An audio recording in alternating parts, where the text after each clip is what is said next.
Morning students, अज आप करांगे redox reaction. Redox reaction chapter के रिडक्शन की होंगी, ऑक्सीडेशन की होंगी, ऑक्सीडाइजिंग एजेंट की होंगे, रिडक्शन रिड्यूसिंग एजेंट की होंगे, बैलेंस किमें करांगे आप इक्वेशंस को, ठीक है। और ऑक्सीडेशन नंबर मैथड ना, आयन इलेक्ट्रॉन मैथड ना, ये सब कुछ है। ऑक्सीडेशन नंबर किमें कटना है, सब कुछ ये आएगा, बस इसको ध्यान रखना। रिडॉक्स रिएक्शंस वो केमिकल रिएक्शन जिन्होंने reduction and oxidation, reduction and oxidation takes place simultaneously. Those chemical reaction in which reduction and oxidation takes place simultaneously are known as redox reactions. मतलब कि जिन्हें रिएक्शन में रिडक्शन के नाल नाल oxidation भी होवे उन्हें रिएक्शन को ਆਪਾਂ रिडॉक्स रिएक्शन कहते हैं। मींस जिवें zinc plus copper sulfate है, it will give zinc sulfate plus copper। ये रहे एक रिडॉक्स रिएक्शन क्योंकि ये ऑक्सीडेशन भी हो रही है, ये थोड़ा जो जिंक है वो ऑक्सीडाइज हो रहा है, कॉपर थोड़ा रिड्यूस हो रहा है। तो ਇਹੋ ਜਿਹੇ ਰਿਐਕਸ਼ਨਸ ਜਿਨ੍ਹਾਂ ਵਿੱਚ ਰਿਡਕਸ਼ਨ ਤੇ ਆਕਸੀਡੇਸ਼ਨ ਸਾਈਮਲਟੇਨੀਅਸਲੀ ਚੱਲਣ, ਇੱਕੋ ਰਿਐਕਸ਼ਨ ਦੇ ਵਿੱਚ ਹੋਣ, both occurs in the same reaction, that is called redox reaction। RED means reduction, OX means oxidation, यानी redox वर्ड जो है वो रिडक्शन ते ऑक्सीडेशन तो बने है। क्लियर हो गया?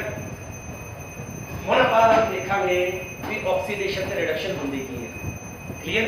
फिर सानू किवें पता लगता है कि ये रिडॉक्स रिएक्शन, इस गल पर हम ध्यान देवांगे। इस करके एक लेक्चर ध्यान नाल सुनो। सब तो पहले आप गल करते हैं ऑक्सीडेशन की।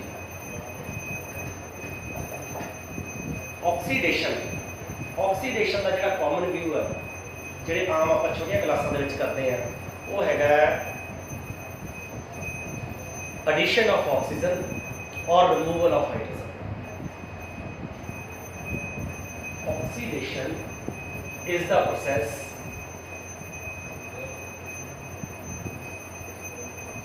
in which oxygen atom is added or hydrogen atom is removed। hydrogen atom is removed मतलब जिन्हां दे विच ऑक्सीजन ऐड होवे और हाइड्रोजन एटम रिमूव होवे, या दोनों हो, या दोनों मींस ऑक्सीजन ऐड भी हो रही है, हाइड्रोजन रिमूव भी हो रही है, उसको आप ऑक्सीडेशन कहते हैं। ये अपना कॉमन व्यू है ऑक्सीडेशन का। सिमिलरली रिडक्शन की होती है, बिल्कुल ऑक्सीडेशन के ऑपोजिट होगी। ऑक्सीडेशन की है ऑक्सीजन ऐड करनी है, आप रिडक्शन में ऑक्सीजन रिमूव करनी है, तो हाइड्रोजन ऐड करनी है। मतलब जी हाइड्रोजन ऐड हो रही हो, जो एडिशन के तौर पर देखिए, ऐड के तौर पर देखिए, जो हाइड्रोजन ऐड करनी हो तो रिडक्शन है, जो ऑक्सीजन ऐड करनी है तो ऑक्सीडेशन है। यानी reduction is the process in which hydrogen is added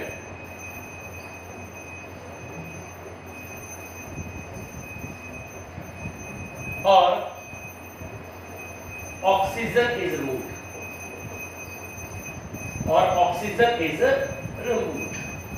यानी ऑक्सीडेशन होती है जी, ऑक्सीजन ऐड करनी है या हाइड्रोजन रिमूव करनी है, या दोनों करनी है, भी ऑक्सीजन ऐड भी होवे ते हाइड्रोजन रिमूव भी होवे। रिडक्शन हाइड्रोजन ऐड करना, आप ऑक्सीजन रिमूव करना, इन्हों आप करेंगे रिडक्शन। क्लियर? हम गल ये है कि इस चैप्टर में आप एटॉमिक व्यू नहीं देखना, इस देखना इलेक्ट्रॉनिक व्यू। इस चैप्टर के according to electronic view oxidation की होती है लॉस ऑफ इलेक्ट्रॉन, जिहदे इलेक्ट्रॉन लॉस हो जाएगी।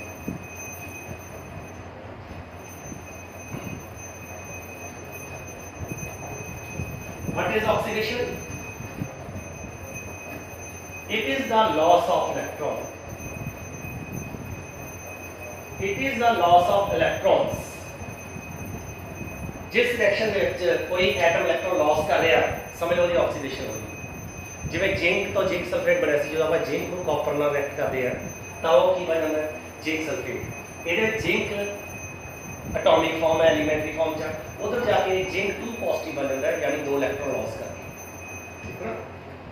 Zinc plus copper sulphate, it will give zinc sulphate plus copper. ਆ ਇਹਦੀ ਐਲੀਮੈਂਟਰੀ ਸਟੇਟ ਹੈ। Atomic state, atomic state means ਇਹ ਜ਼ਿੰਕ ਦੇ ਐਟਮਸ ਲੱਗੇ ਹੋਏ ਆ, ਇਹਨਾਂ ਇਲੈਕਟ੍ਰੋਨ ਲॉस ਜਾਂ ਗੇਨ ਨਹੀਂ ਕੀਤੇ। ਇਹਦੇ ਵਿੱਚ Zn2 ਪੋਜ਼ਿਟਿਵ ਦੇ ਵਿੱਚ ਹੈ, ਮਤਲਬ ਜ਼ਿੰਕ ਸਲਫੇਟ ਇੱਕ ਇਲੈਕਟ੍ਰੋਲਾਈਟ ਹੈ, ਜਦੋਂ ਪਾਣੀ ਵਿੱਚ ਘੋਲੀਏ ਤਾਂ ਜ਼ਿੰਕ 2 ਪੋਜ਼ਿਟਿਵ ਆਇਨਸ ਦੇਗਾ। ਮੀਨਸ ਇਹਦੇ ਵਿੱਚ ਜ਼ਿੰਕ 2 ਪੋਜ਼ਿਟਿਵ ਦੇ ਆਇਨ ਸਲਫੇਟ 2 ਨੈਗੇਟਿਵ ਆਇਨਸ ਨਾਲ ਜੁੜੇ ਹੋਏ ਹਨ, ਇਲੈਕਟ੍ਰੋਸਟੈਟਿਕ ਫੋਰਸ ਨਾਲ ਜੁੜੇ ਹੋਏ ਹਨ। ਇਹਦਾ ਮਤਲਬ ਕੀ ਹੈ, ਇਸ ਰਿਐਕਸ਼ਨ ਦੇ ਵਿੱਚ ਜ਼ਿੰਕ ਜਿਹੜਾ ਵਾ ਐਟਮ ਜ਼ਿੰਕ 2 ਪੋਜ਼ਿਟਿਵ ਆਇਨਸ ਬਣ ਰਿਹਾ ਤੇ ਕਿਵੇਂ ਬਣ ਸਕਦਾ ਹੈ, ਕੋਈ ਵੀ ਐਟਮ ਜਦੋਂ ਇਲੈਕਟ੍ਰੋਨ ਲॉस ਕਰੂਗਾ ਤਾਂ ਉਹ ਪੋਜ਼ਿਟਿਵ ਚਾਰਜ ਉੱਤੇ ਆ ਜਾਊਗਾ, ਪੋਜ਼ਿਟਿਵ ਆਇਨ ਬਣ ਜਾਏਗਾ। ਮਤਲਬ ਜ਼ਿੰਕ 2 ਇਲੈਕਟ੍ਰੋਨ ਲॉस ਕਰਨ ਤੋਂ ਬਾਅਦ ਜਿੰਨਾ ਚਾਰਜ ਹੋਵੇ ਇਲੈਕਟ੍ਰੋਨ ਲॉस ਕੀਤੇ, ਜ਼ਿੰਕ ਨੇ 2 ਇਲੈਕਟ੍ਰੋਨ ਲॉस ਕੀਤੇ ਤਾਂ ਉਹ ਜ਼ਿੰਕ 2 ਪੋਜ਼ਿਟਿਵ ਆਇਨ ਬਣ ਗਿਆ। कहना मतलब इस रिएक्शन में जिंक की ऑक्सीडेशन होगी, इस रिएक्शन में जिंक की ऑक्सीडेशन होगी। सिमिलरली रिडक्शन की होती है गेन ऑफ इलेक्ट्रॉन, मतलब it is the gain of electron. मतलब कहना की है भी जदों इलेक्ट्रॉन गेन हो रहे हैं तो रिडक्शन हो रही है, लॉस हो रहे हैं तो ऑक्सीडेशन हो रही है। तो तुम मैं दसदा रिडक्शन ते ऑक्सीडेशन दोनों एक दूसरे के कंप्लीमेंट्री है। कंप्लीमेंट्री मतलब एक दूसरे के पूरक है। बिना ऑक्सीडेशन तो रिडक्शन पॉसिबल नहीं, बिना रिडक्शन तो ऑक्सीडेशन पॉसिबल। कहना मतलब ये है भी एक दूसरे के कंप्लीमेंट्री है।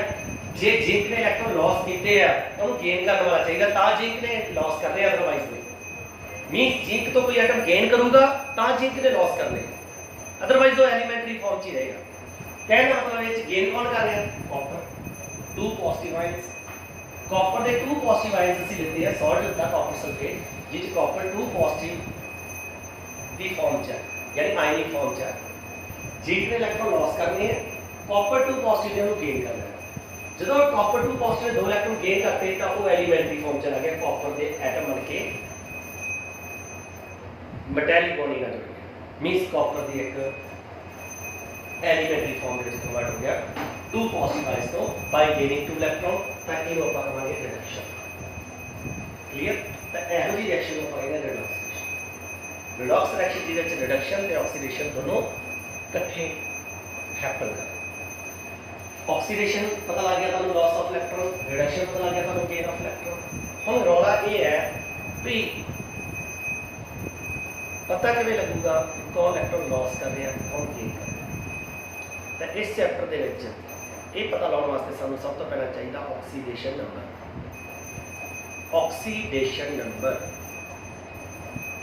ठीक है। ऑक्सीडेशन नंबर दसन तो पहला तुहानू मैं दसन लगा भी रिड्यूसिंग एजेंट ते ऑक्सीडाइजिंग एजेंट। ऑक्सीडाइजिंग एजेंट की होंदा है जिहड़ा कोई भी एलीमेंट या कंपाउंड या कोई भी सबसटेंस जिहड़ा अपने आप को रिड्यूस कर ले, दूसरे सबसटेंस को ऑक्सीडाइज कर दे, आप तो इलेक्ट्रॉन गेन करे दूसरे को लॉस करवा दे तो वो ऑक्सीडाइजिंग एजेंट है। ऑक्सीडाइजिंग एजेंट मतलब अपनी ऑक्सीडेशन ही दूसरे की ऑक्सीडेशन करनी, अपनी रिडक्शन। तो 2 सबसटेंस which reduce itself and oxidize others are known as oxidizing agent। reducing agent क्या होता है,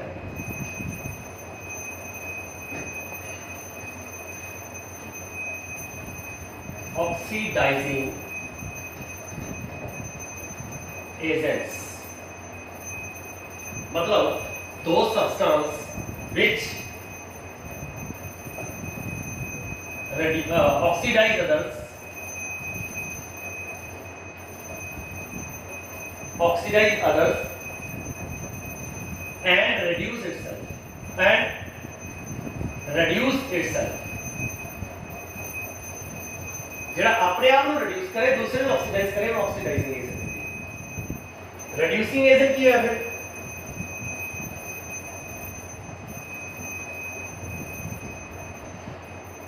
बिल्कुल ऑपोजिट, जेड़ा अपने आप को रिड्यूस करे ते दूसरे को अपने आप को ऑक्सीडाइज करे ते दूसरे को रिड्यूस करे।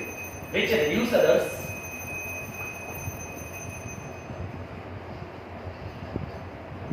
and oxidize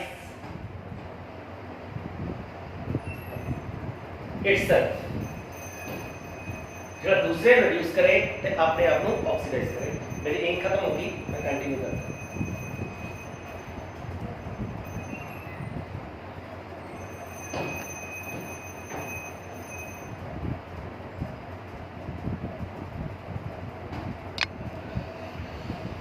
हाँ सॉरी स्टूडेंट्स, मेरा इंक खत्म हो गया सी।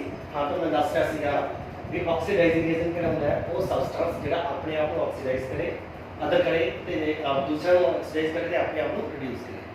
रिड्यूसिंग एजेंट किहड़ा हुंदा है, जिहड़ा दूसरे को रिड्यूस करे ते अपने आप को ऑक्सीडाइज कर दे, उन्होंने रिड्यूसिंग एजेंट कहते हैं। हुण सानू किवें पता लगूगा कि कौन अपने आप को ऑक्सीडाइज कर रहा है, कौन रिड्यूस कर रहा है? ਉਹਦੇ ਵਾਸਤੇ ਤੁਹਾਨੂੰ ऑक्सीडेशन नंबर ਦੀ ਜਾਣਕਾਰੀ ਹੋਣੀ ਚਾਹੀਦੀ ਹੈ। You have to know the oxidation number of the elements during the reactions.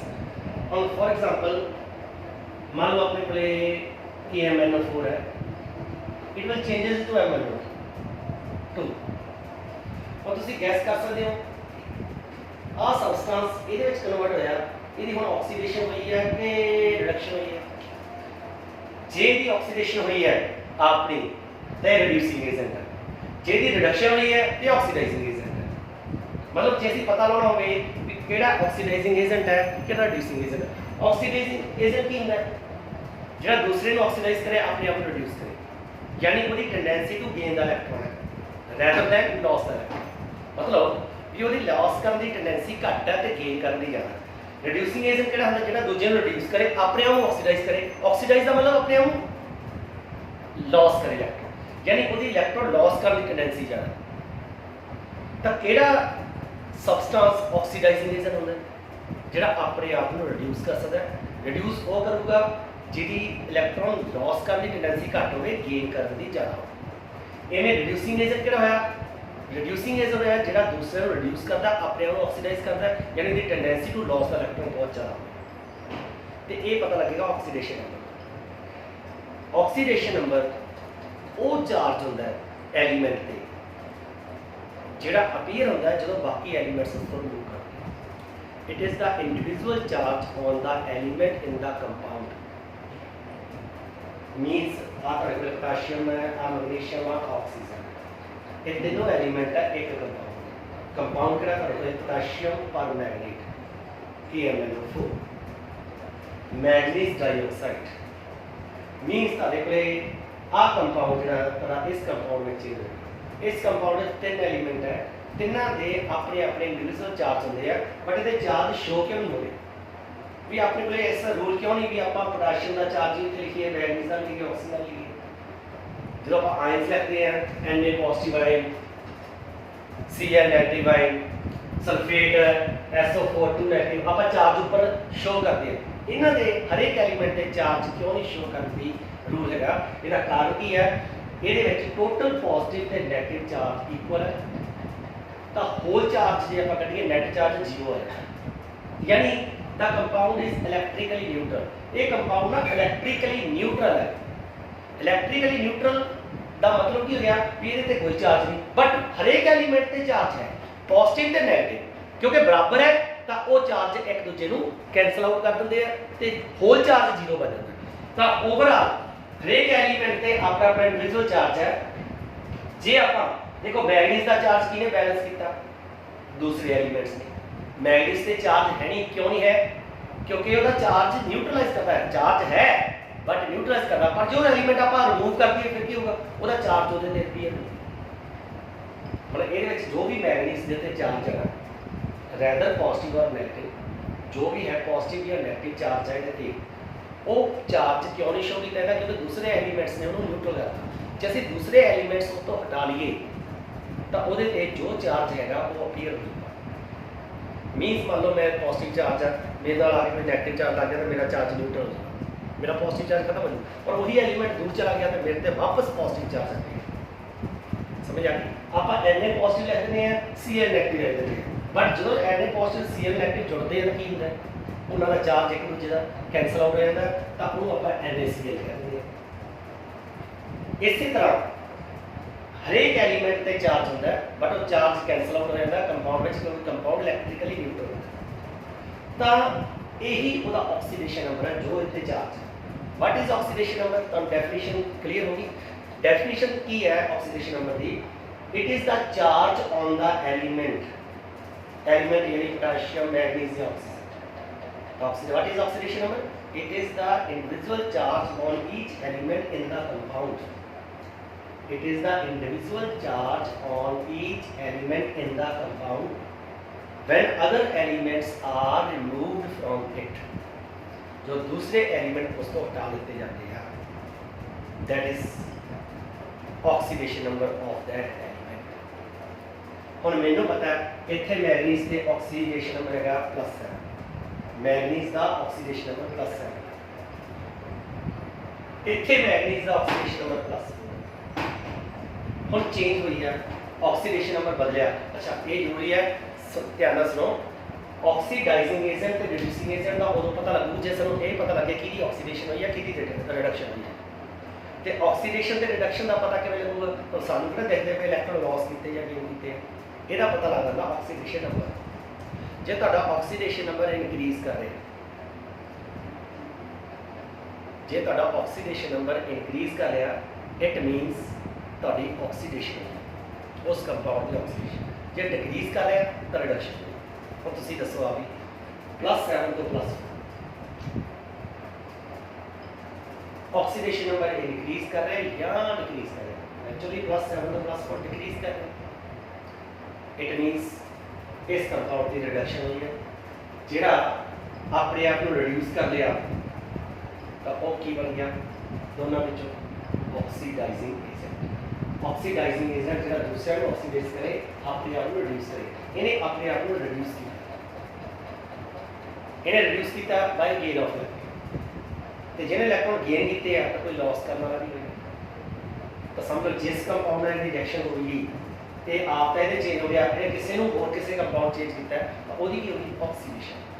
तो जी ऑक्सीडेशन होगी वो बन गया तो रिड्यूसिंग एजेंट। क्लियर हो गया? जिस कंपाउंड की रिड्यूस करने की टेंडेंसी होती है वो ऑक्सीडाइजिंग एजेंट होता है, जिसकी ऑक्सीडाइज करने की टेंडेंसी होती है वो रिड्यूसिंग एजेंट। दैट्स क्लियर हो गया? ये ਤੁਹਾਨੂੰ ਪਤਾ ਲੱਗ ਗਿਆ ਕਿ ऑक्सीडाइजिंग एजेंट कितना है, रिड्यूसिंग एजेंट। ऑक्सीडेशन नंबर पता होना चाहिए, डेफिनेशन भी क्लियर होनी चाहिए कि ਹੁੰਦਾ ਕੀ ਹੈ ਤੇ ਤੁਹਾਨੂੰ ਕੱਢਣਾ ਵੀ ਆਉਣਾ ਚਾਹੀਦਾ। ਕੱਢਣ ਵਾਸਤੇ ਕੁਝ ਟ੍ਰਿਕਸ ਹੈ, ਵੈਸੇ ਤਾਂ ਕੱਢਣ ਵਾਸਤੇ ਕੋਈ ਰੂਲ ਤਾਂ ਹੁੰਦਾ ਨਹੀਂ, ਬਟ ਉਹਦੇ ਟ੍ਰਿਕਸ ਹੈ। ਉਹ ਟ੍ਰਿਕਸ ਤੁਹਾਨੂੰ ਮੈਂ ਨੈਕਸਟ ਵੀਡੀਓ ਦੇ ਵਿੱਚ ਸਮਝਾਉਣਾ ਹੈ ਵੀ ਉਹ ਟ੍ਰਿਕਸ ਠੀਕ ਹੈ। ਇਹ ਵੀਡੀਓ ਹੁਣ ਆਪਾਂ ਇੱਥੇ ਹੀ ਖਤਮ ਕਰਦੇ ਹਾਂ।